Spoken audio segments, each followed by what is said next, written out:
nanyango nakokanisa na yo na likolo palase mpona kati ya motema nanga. Je connais qu'un seul amour, Zambo ya ndima komikaba komipesa mobimba mokonzo ya kokana nyonso oza nyonso motu ya nanga. Mbote na bino ba internaute nyonso balanzi ya ASEP TV ya officiel nayebi ke na moment oyo bozali vraiment ya ebele bozolanda biso déjà de partout dans le monde, boza connecté, boza branché ya kolanda biso. Alors tozokoba toujours en émission na bino bolingaka mingi le message au roi. Kaka na sujet autre de la fois passée, les causes de la malédiction dans un royaume. Yango tozokoba nango lisusu lelo. Alors lelo toye lisusu na moi sous terme na kati ya sujet na biso tokolobela bongo l'inceste. Bongo na sanga moko ti na plateau naza accompagné na mosali ya Nzambe muto Nzambe apesi mandat muto azolobela de la part de Dieu apôtre Eli Kalamba. Et si kozwami na kosenga na vraiment ozala branché ozala connecté kuna makambo oyo kuna message oyo kobima na nzela mosala Nzambe ezala message moko oyo ko contribuer na kati ya bomona. Alors quand on est là aussi koloba ke na sanga moko ti na plateau naza accompagné d'un serviteur de Dieu apôtre Eli Kalamba. Bonjour apôtre. Oui, bonjour, présentateur de l'émission Message au roi, frère et France Nzamba Pamolayo. Napesi Nzambe merci pour être apesi biso lisusu nouveau numéro. Il y a Message au roi où tokolobela le cause de la malédiction dans un royaume. Ayebi ke Nzamba za malamu na pamboli bandeko nyonso balandaka biso. Na pamboli bandeko nyonso bazali ko poser biso ba question. Na pamboli bandeko nyonso bazali ko s'abonner na chaîne na biso ASEP TV officiel. Nzamba lola pambola bino. Alors boza vraiment ya kopambwama parce que kabaka tana bino na kolanda oyo ezali émission oyo ezali pamba te bozolekisa tan liboso ya baéternité na bino kotalaka biso mais na nzela émission oyo nayebi ke Nzambe azosala mpe bavi ya bato ebele ezochange ezali kozala oyo ezali déverrouillé ezali kozala plutôt verrouillé na baplace oyo diable adéverrouillaki yango. Alors apôtre, lelo tozolobela sujet moko na kati ya les causes de la malédiction dans un royaume. Le sujet yango ezali inceste. Tokolinga mpe toyeba d'abord inceste eza nini et pourquoi pe sujet wana ya inceste. Oui, Nzambe yazwa lokomo.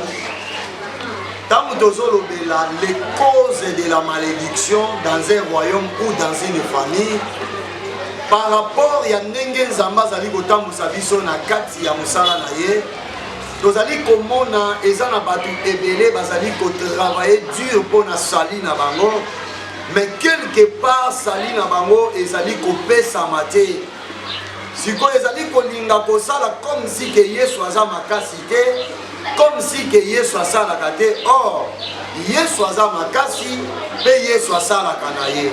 Mais problème eza na bato misusu baza sous malédiction, mais bango mo bazali koyeba te ke nde nazali awa malgré na ye pa Yesu Kristu naza na balitige moko songolo pakala esengeli nayeba na kokonfese na nzela ya koconvertir nanga nabimisa basekret mosusu oyo nasala na kati ya vie nanga to oyo esalema na kati ya famille nanga enfin que nazala libre.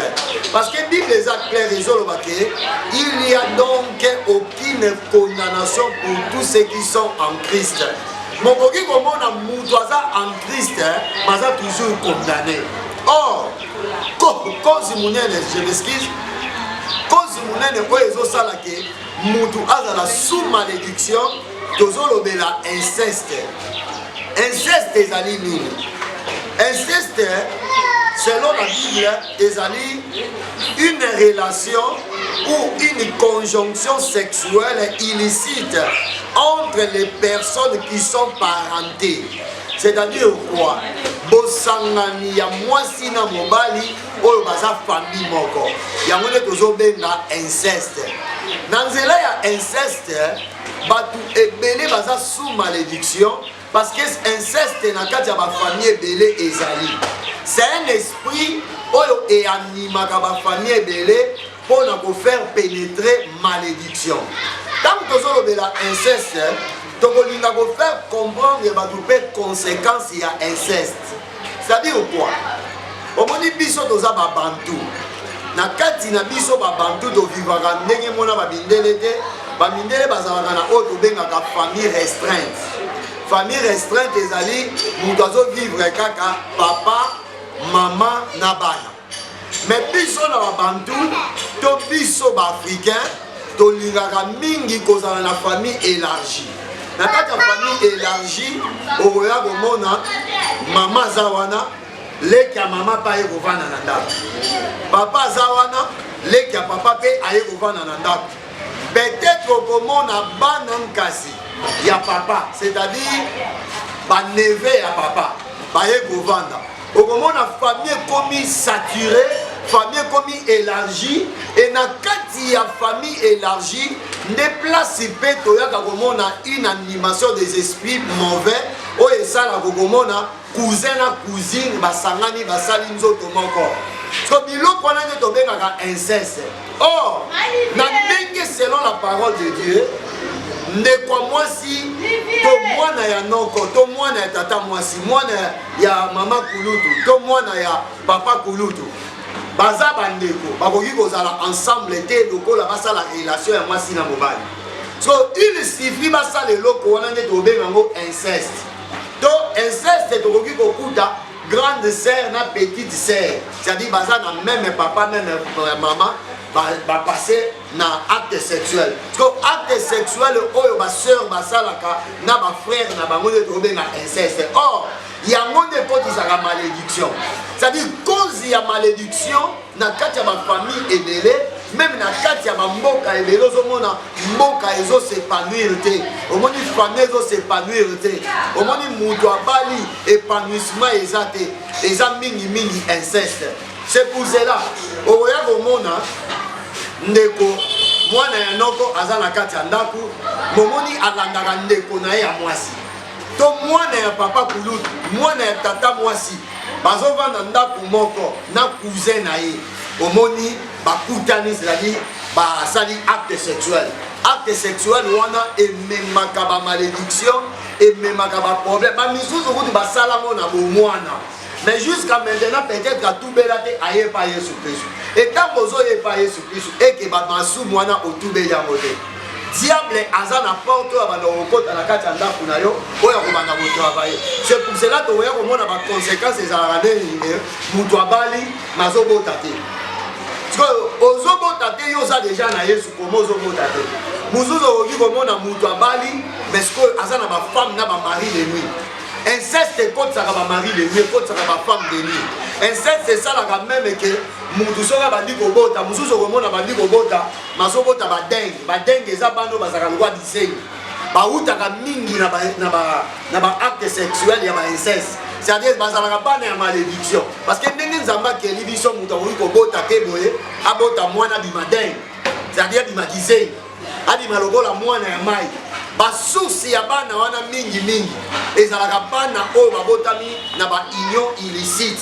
Okomona yaya bimana leki na ye, leki bimana ya na ye, cousin bimana cousine na ye, mingi mingi na ba famille élargie.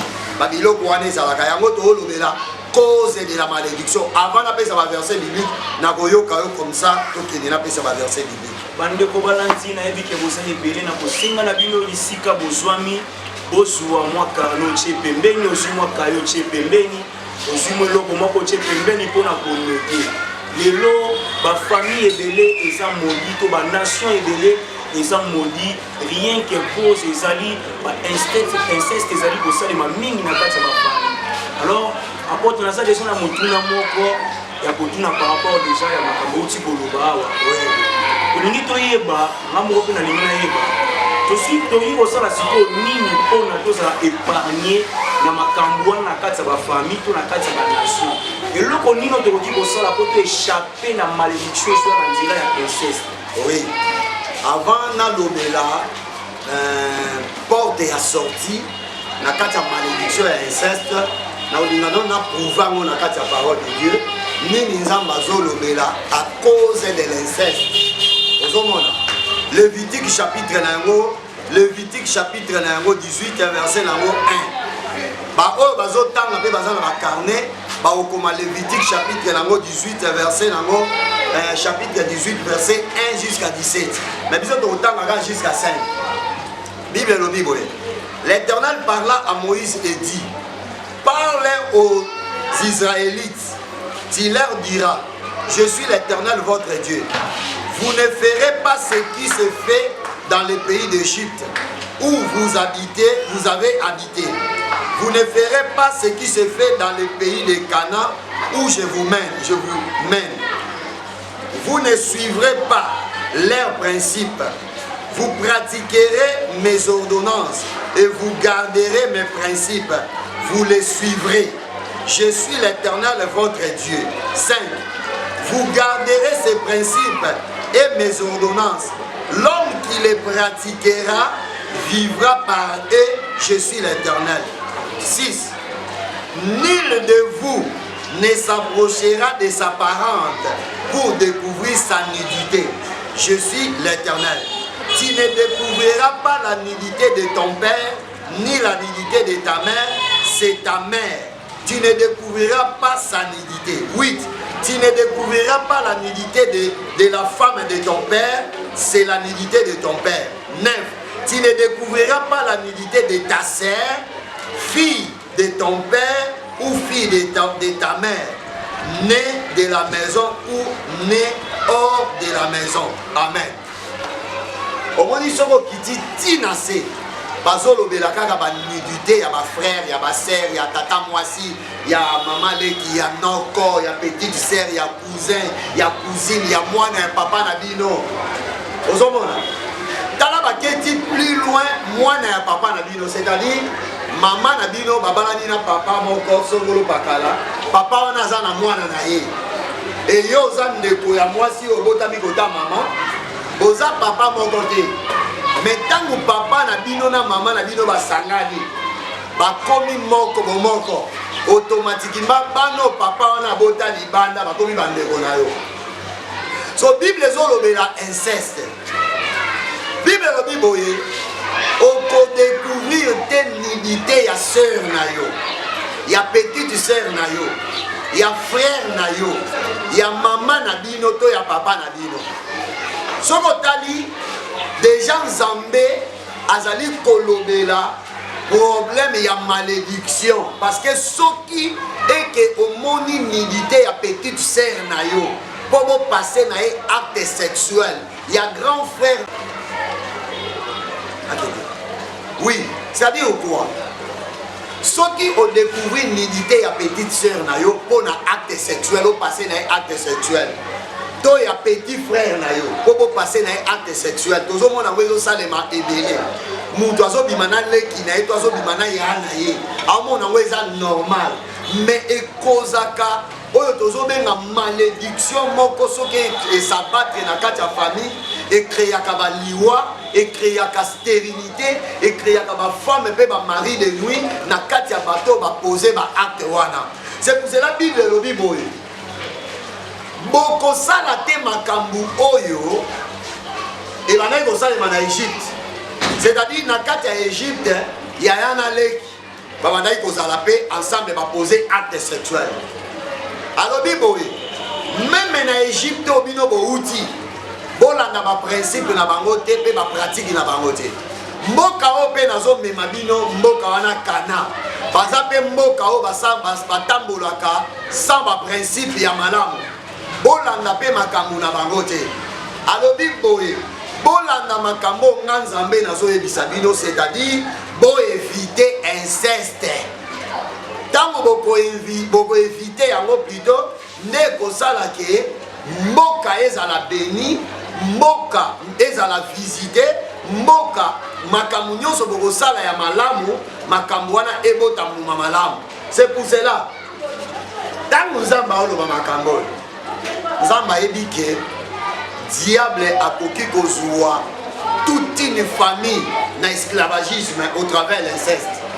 Akoki kokanga bénédiction ya bato eza na bandimi mosusu andimela Yesu comme Seigneur et Sauveur. Mais soko tuni sœur wana, otuni frère wana, aoyebi soki mobali na ngai liboso eza grand frère na nga propre. Donc grand frère na ye propre ne mobali na liboso, c'est-à-dire oyo aleka na nzela ya bomwasi na ye moto liboso otobenga ko dévierger. C'est-à-dire inceste déjà et salema et pas ya yaya. Parce que mutu ande mwana nenga zawana vi na ye mobimba soko bali mwasi ande mwana so aleki na délivrance ete oko souffrir. Parce que nenga zawana ba démon bazwa otozobenga asile na corps na ye ataza mwasi kitoko ataza mobali kitoko. Mais le col a pratiqué inceste à sous malédiction. C'est pour cela que Maboya qui même dans le pays a même loi le dit que dans quatre pays on a sabino ba acte sexuel au ça les maté. Et ça na bana misusu na ba vie na bango ba mona papa na ina na kikoso.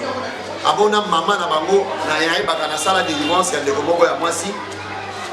Amona ka papa na ina maman na etam bazali na acte sexuel. Ndeko wana vi na ye mobimba avivaka ba femme de nuit na ba mari de nuit. Azali ndeko moi c'est-à-dire avivaka ba mari de nuit.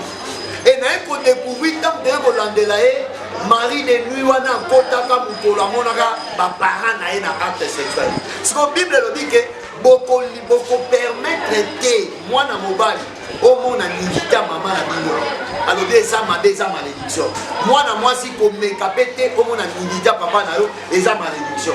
Même il y a frère na yo. Wana na nous commande. Si quoi inceste eza commande te. Inceste eza ko passer na acte sexuel nan de kono ya moi si ton de kono ya mobali. Moi na noko na yo, moi na tata moi si na bino. Automatiquement c'est une malédiction.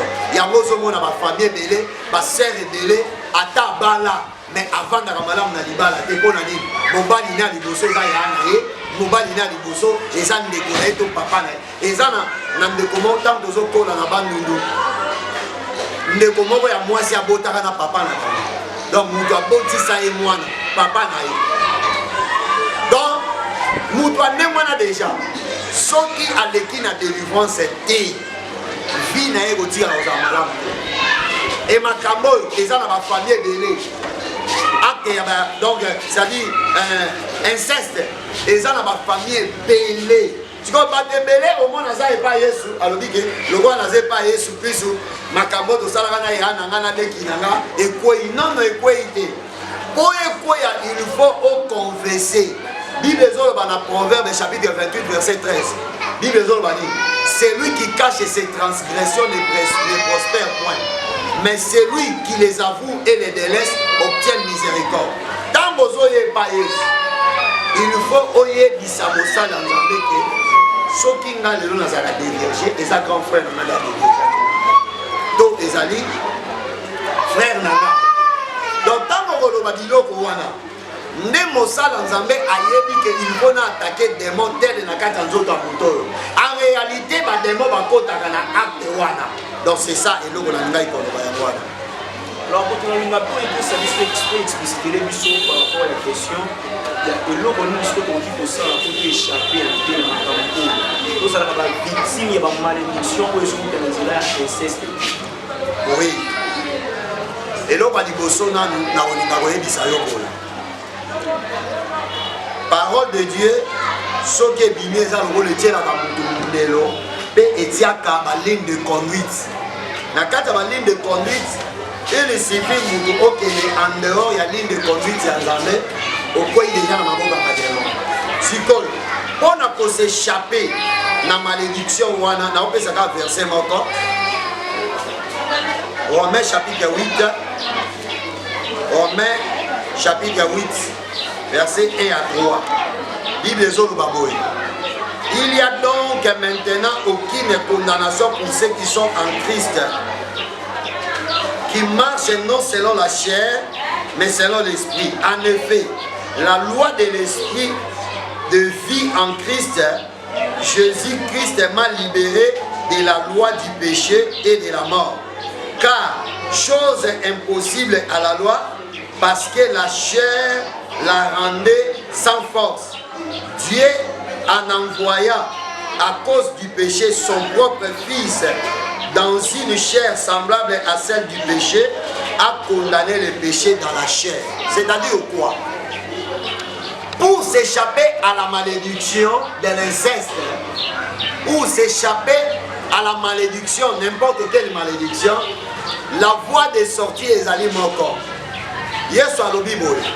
Je suis le chemin, la vérité, c'est-à-dire je suis le chemin, la vérité et la vie. Personne ne peut voir le Père sans passer par moi.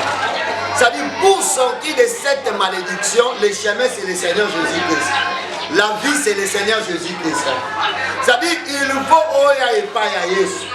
Ce qui se oya et pas Yesu, pour combattre, koyoka sonité, ba acte na yo wana sexuel au sala, ba acte précédent na yo. Oyokelango sonité, il faut otubela, otobenaka la confession sincère. Bandimebele, bandimela Yesu basala confession te. Eza défaut munene pe erreur munene. Eza na masumu mususu plus otubeli yango te.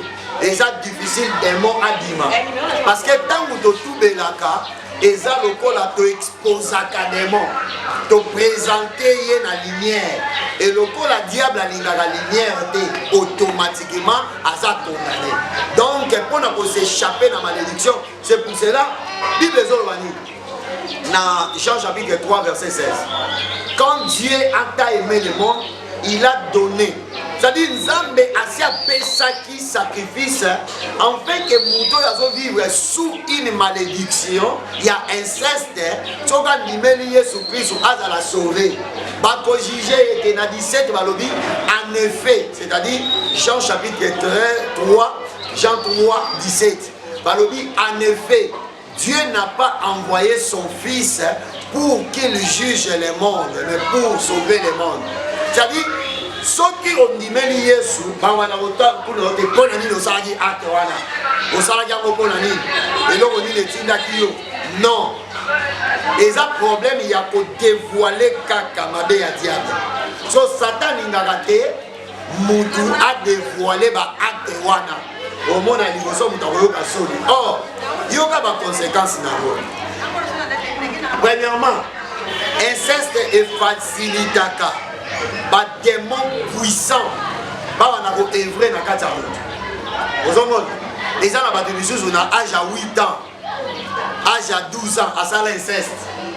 Peut-être jusqu'à maintenant yé moko na mutu na ye ayeba ya sala yango, mais azwaka courage te ya kotubela eza ba démon wana baboyi otubela parce que bayebi ke soki otubeli automatiquement o exposer bango. Il suffit de faire ça hors de babima na nzoto no bakodima parce que yo mukolo nzoto o dévoiler bango o boyi bango. So pona kokima acte wana eza rien que Jésus Christ est le chemin, la vérité et la vie. Soko ye pa ya Yesu Christ et que o tubeli automatiquement Yesu Christ ayambi yo pe Nzambe akosala ete démon wana azala susu na force ete ya ko travailler na nzela ya nzoto na yo. Deuxièmement, ba mari de nuit batebele ne omonaka bango boyo komona aza na problème ya femme mpe mari de nuit. Ere mosusu eza te po atalaki bafilme pornographique, mais mosusu ezali parce que asalaka inceste, c'est-à-dire aposaki acte sexuel na frère na ye propre, mwana noko na bango, mwana tata mwasi na bango. Et bato ande mwana vie na bango ezalaka toujours compliqué. Soki aza mwasi, soki yo mobali oye kobala ye, badémon ya mari de nuit bazalaka trop puissant. Tobengaka bango les démons succube na incube, c'est-à-dire epai ya mwasi yakomaka mobali, epai ya mobali yakomaka mwasi. So badémon wana basalaka ndeni, so olingi mwasi oyo aza na femme, aza na mari de nuit, badémon wana bakodétruire misala na yo, bakoki kokomisa yo impuissant. Badémon wana baza na pouvoir même ya kosala ke ntango bozobota mwana boboti mwana aza kizengi, mwana aza mayela kokoka te, mwana aza dingue, babengaka bango na français badingue, c'est-à-dire bato baza lokola mwana folie moko. Bozomona bana moko babotamaka omoni mwana moko compliqué neti kizengi neti nini, bana wana source na bango ezalaka basi na malédiction. Parce que ndenge Nzambe akeli mutu, Nzambe na kati ya libumu ya mutu kizengi aza te. na kati ya libuma mutu badenge bazalaka te so bana wana babimaka na baacte sexuel illicite babenga yango baacte illicite so ntango ozospose acte wana demo wana akoti akosala ete oyo balobota badenge. Troisième cause ekoki koprovoke liwa ya partenaire na yo mutu nyonso azalaka na mari de nuit to femme de nuit soki osali attention te aobomelo mobali aobomelo mwasi aoboma baactivité omona nanu te mutu mosusu azalaki na ye bien mafiancé mwasi baaffaire ekomi kobloke misusu ezalaka baesprit eza na mwasi eatake baaffaire misusu mpe ezalaka baesprit ezalaki na mobali eatake bino c'est-à-dire ntango ezoatake objectif baboyi obala mwasi na bango baboyi obala mobali na bango c'est pour cela basi oyo bazalaka imprudente eke mobali aza na bafemme de nuit yo mwasi ozoluka solution epai yesu kristu te baconséquence ekozonga epai na yo babanda koprovokele yo bainfection ezala na basi mosu azobela infection eza douche te moto epesi ye eza makambo ya o cabinet hygiénique te eza bainfection ya baesprit parce que baza na besoin badétruire maternité na yo yo oviole lokola territoire oye kolinga mobali na bango baesprit wana bazalaka na zuwa ya makasi. Quatrième conséquence to cinquième eprovokaka stérilité. Conséquence ya inceste okomona okomi kobota na butu me na moyo kobota te.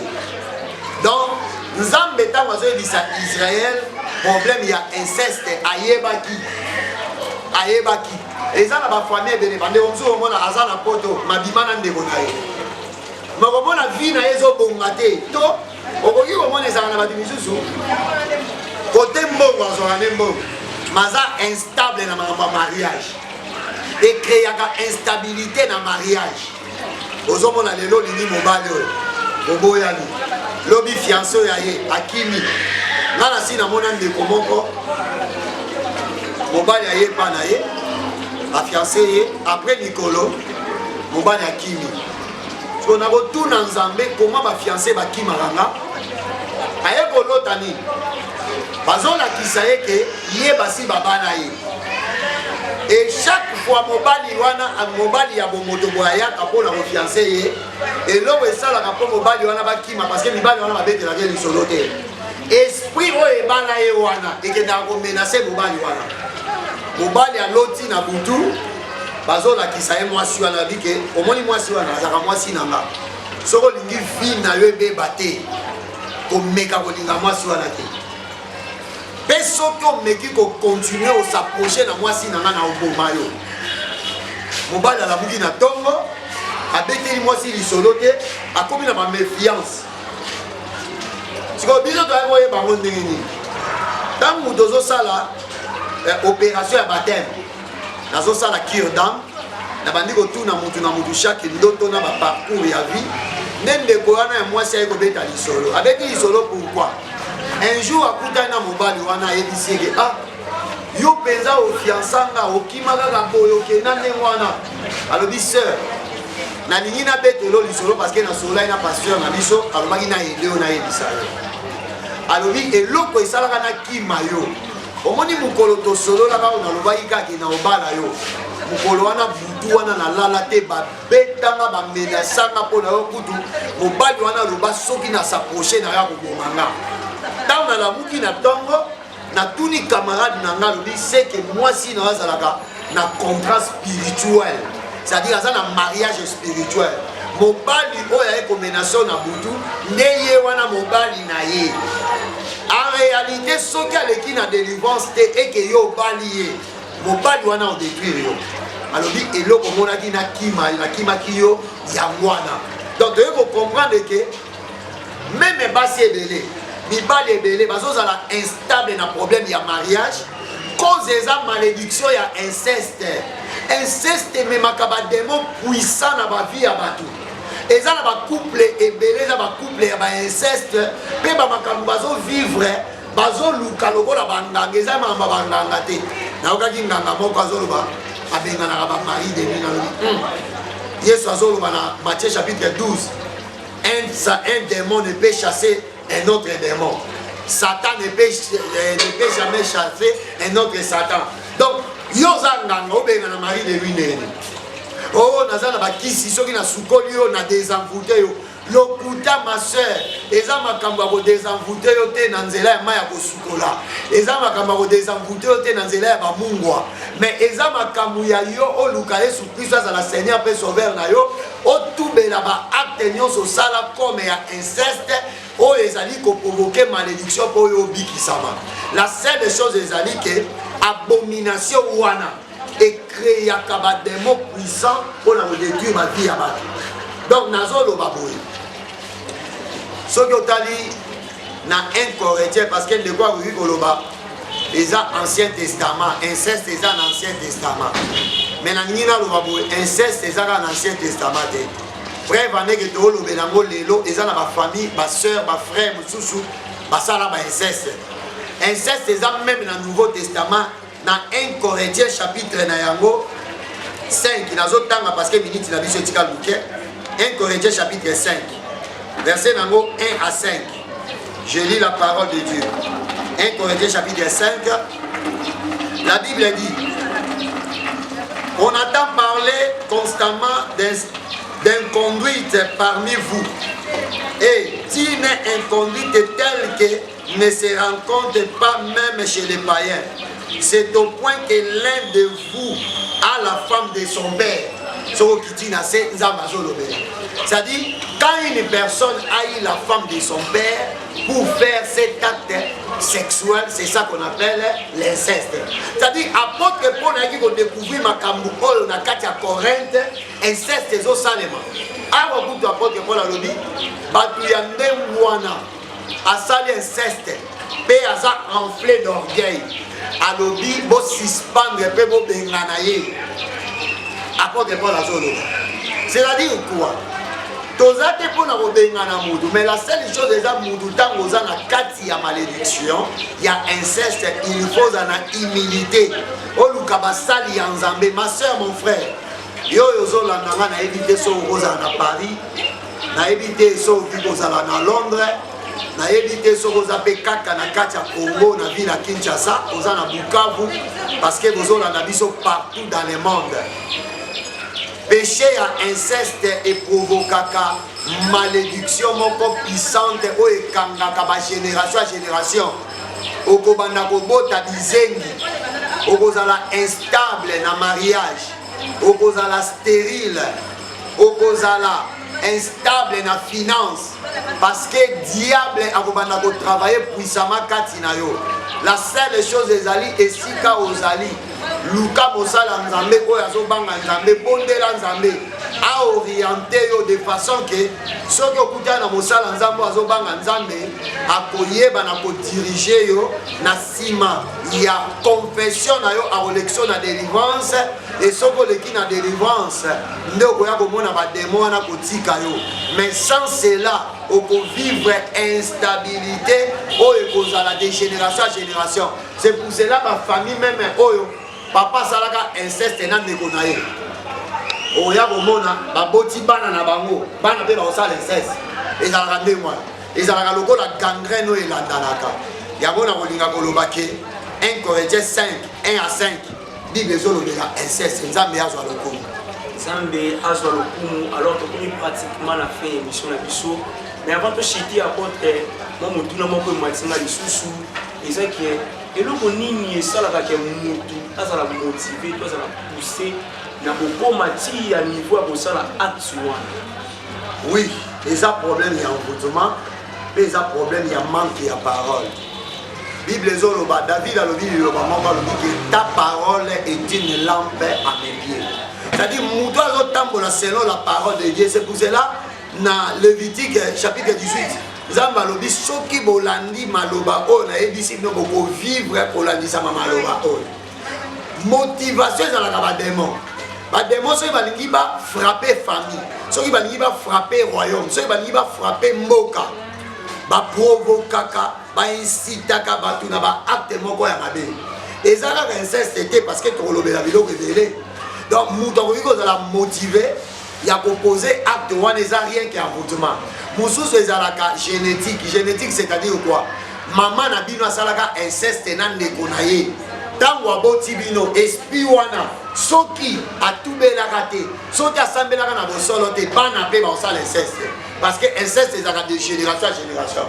Okoki komona soki basalaka yango batubelaka te, bavandelaka te makambo wana mpona kotelemela demo wana, bana pe bakosala yango. C'est pour cela okoki komona motivation wana eza spiritualité à famille. Spiritualité à milliers. Donc c'est ça. Zambé ya pambola bino bozala ki vraiment ya ebele bolandi biso de partout. Na banzi ete bosu ba explication, bosu ba éclaircissement concernant sujet à l'élo autour de lui, il y a inceste. Alors on a dit que bozala ki vraiment ebele to pesi bino merci pour la fidélité na bino, to pesi bino merci pour la confiance au pesa ki biso et bozo continuer au pesa biso. Logo de Rosenga na bino ezala ke bo continuer à s'abonner massivement à la chaîne de Nabiso YouTube ACEP TV officiel. Alors apporte un article lio au loba ezali dernier mot pour na oui, dernièrement ezala na pamboli libota na so ya Nzambe te ba abonner na biso Nzamba pambola bino. Na osenga na bino bandeko bo partager ka ba vidéo et koki ko atteindre ndeko moko aza sous malédiction. Soki alandi biso et que abiki a vu solution Nzamba o pambola yo. Donc, vous s'abonner, vous partager ma vidéo na biso, na pas moli frère Trey, na pas moli botanyo sur ba na Nzambe, na pas moli moi si nanga maman Esther, Nzamba lola mona yo, na pas moli be voisine nanga Naomi Tati Nzamba pambola yo, na pas moli Mama Claudine, Mamadi Nzamba pambola e. So za na besoin ya ba toshi ya bien, OK pa maman na biso Claudine, Mamadi, oza ba toshi ya malamu pour na ba cérémonie. Zamba Pambola B, présentateur na biso frère Evans. Merci beaucoup. Merci beaucoup. Na banzi to beaucoup dans les sous na kwa ezali prochain numéro. Zamba Pambola biso. Bye bye. Bye. Nanyango na kokanisa na yo. Nali kulopa.